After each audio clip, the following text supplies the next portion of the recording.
Hello students, welcome back to my channel. This is Sonia Jain from Maths Fitoor. तो बेटा आज हम करेंगे शिक्षा निदेशालय JNCT दिल्ली की वर्कशीट नंबर 8 जो कि कक्षा 6 के विद्यार्थियों के लिए है। विषय हमारा सामाजिक और राजनीतिक विज्ञान सोशल स्टडी है। इसकी जो शेड्यूल डेट है वो है 19 अक्टूबर जो कि सोमवार की है। ठीक है, तो बेटा आज के दिन आपकी 19 अक्टूबर को दो वर्कशीट आई हैं, एक तो सोशल स्टडी की और दूसरी है इंग्लिश की। इंग्लिश की वर्कशीट मैं ऑलरेडी अपलोड कर चुकी हूँ, तो चलिए सोशल स्टडी की करते हैं। यहाँ पे आप अपना नाम लिखेंगे, यहाँ पे अध्यापिका या अध्यापक का नाम लिखेंगे। ये है पार्ट 2 विविधता एवं भेदभाव। अब बेटा इसमें जो हमारा टॉपिक है वो है भेदभाव। भेदभाव तब होता है जब लोग अपने पूर्वाग्रहों या रूढ़िबद्ध धारणाओं के आधार पर व्यवहार करते हैं। मतलब आपने कोई एक धारणा बना ली है किसी के प्रति और उसके अकॉर्डिंग आप व्यवहार करें। यदि आप अन्य लोगों को नीचा दिखाने के लिए कुछ करते हैं, अगर आप उन्हें कुछ गतिविधियों में भाग लेने और नौकरी लेने से रोकते हैं या उन्हें कुछ मोहल्ले में रहने से रोकते हैं, उन्हें उसी कुएं या हैंडपंप से पानी लेने से रोके, मतलब कब होता है ये भेदभाव कैसे माना जाता है? जैसे आप किसी दूसरे आदमी को नीचा दिखा रहे हैं या उसको किसी गतिविधि में भाग नहीं लेने दे रहे या नौकरी नहीं लेने दे रहे या फिर मोहल्ले में आने से रोकते हैं, ठीक है, उसे रहने से रोकते हैं उस मोहल्ले में, या कुएं में से पानी लेने से रोकते हैं या हैंडपम्प से पानी लेने से रोकते हैं, या दूसरे के समान कप या गिलास में चाय पीने की अनुमति ना दें, आप उनके साथ भेदभाव कर रहे हैं। ठीक है, तो इस तरीके से हम भेदभाव करते हैं। किसी के साथ भेदभाव के कई कारण हो सकते हैं। अब भेदभाव के भी बेटा कई कारण होते हैं, जैसे कि जाति के आधार पर भेदभाव, जैसे कोई पंडित है या मोची है, ठीक है, पंडित भाई ऊंची कास्ट का हो गया, मोची को कहे कि भाई तू नीची कास्ट का है, ठीक है। इस तरीके से लिंग मतलब होता है लड़का लड़की के आधार पर भेदभाव किया जाता है, ये लड़की है इसे ये काम करना है या लड़का है इसे ये काम नहीं करना, ठीक है। धर्म के आधार पे कि ये हिंदू है या मुस्लिम है, इस आधार पर अगर हम भेदभाव करें। आर्थिक पृष्ठभूमि, जैसे कोई अमीर है तो वो बहुत अच्छा हो गया, गरीब है तो उसे हीन दृष्टि से देखना, उसके साथ दुर्व्यवहार करना।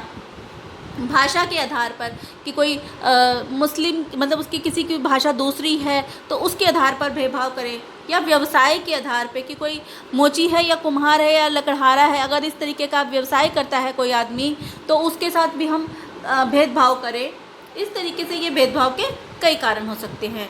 जैसे कि आप फोटो में यहाँ देख सकते हैं, इस फोटो में यहाँ कुछ बच्चे बैठे हुए एक साथ पढ़ रहे हैं जबकि इस लड़की को अलग बिठाया गया है, तो इसका मतलब इस लड़की के साथ भेदभाव किया जा रहा है। डॉक्टर अंबेडकर ने लोगों के अधिकारों के लिए लड़ाई लड़ी। उनका जन्म महार जाति में हुआ था जिसे अछूत माना जाता था। मतलब डॉक्टर अंबेडकर जी ने लोगों के अधिकारों के लिए लड़ाइयाँ लड़ी है और वो अछूत जाति में जन्मे थे। उनकी जाति मतलब कौन सी जाति में उनका जन्म हुआ था? महार जाति में, जो कि उस टाइम में अछूत माने जाते। मतलब जैसे कहते हैं ना भाई अगर किसी ने छू लिया तो नहाना पड़ेगा, ये मतलब हमारे साथ ये हो गया, घोर पाप हो गया, ठीक है, इस तरीके से होता था। महार गरीब थे, उनके पास कोई ज़मीन नहीं थी और उनके बच्चों को भी वही काम करना पड़ता था जो उनके माता पिता करते थे। मतलब अगर कोई मोची है, किसी के माता पिता अगर मोची है तो बच्चे को भी मोची का काम करना पड़ेगा, ठीक है। वे मुख्य गांव के बाहर के स्थानों में रहते थे, उन्हें गांव में नहीं रहने दिया जाता था।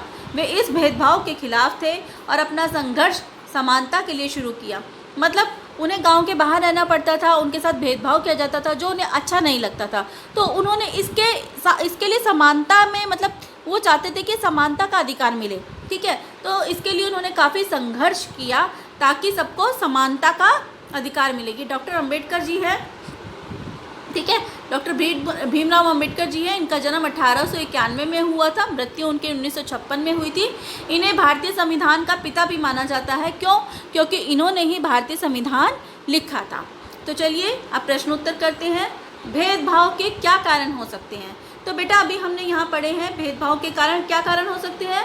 जाति, धर्म, लिंग, आर्थिक पृष्ठभूमि, भाषा, व्यवसाय आदि ये सब हो सकते हैं। तो ये हमारा फर्स्ट का आंसर होगा, ठीक है, पहला उत्तर है ये हमारा।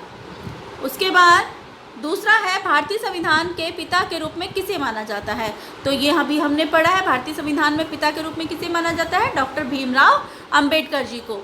तो इसका आंसर हमारा ये हो जाएगा, ये दूसरे का उत्तर है। फिर थर्ड प्रश्न है, आप अपने आसपास किस प्रकार के भेदभाव को देखते हैं, व्याख्या करें। ठीक है बेटा, तो इसका मैंने एक उदाहरण यहाँ लिखा है। अगर आपको अच्छा लगे तो आप ये लिख सकते हो, नहीं तो आप दूसरा लिख सकते हैं अगर आपको दूसरा अच्छा लगे तो। हमारे आसपास अधिकतर लैंगिक भेदभाव किया जाता है। लड़कियों को पढ़ाई के बाद रोजगार नहीं करने दिया जाता, उन्हें शादी करने के लिए बाध्य किया जाता है और उन्हें घर का काम सीखने की सलाह दी जाती है। मतलब लड़का और लड़की में वैसे ही ज़्यादातर भेदभाव किया जाता है।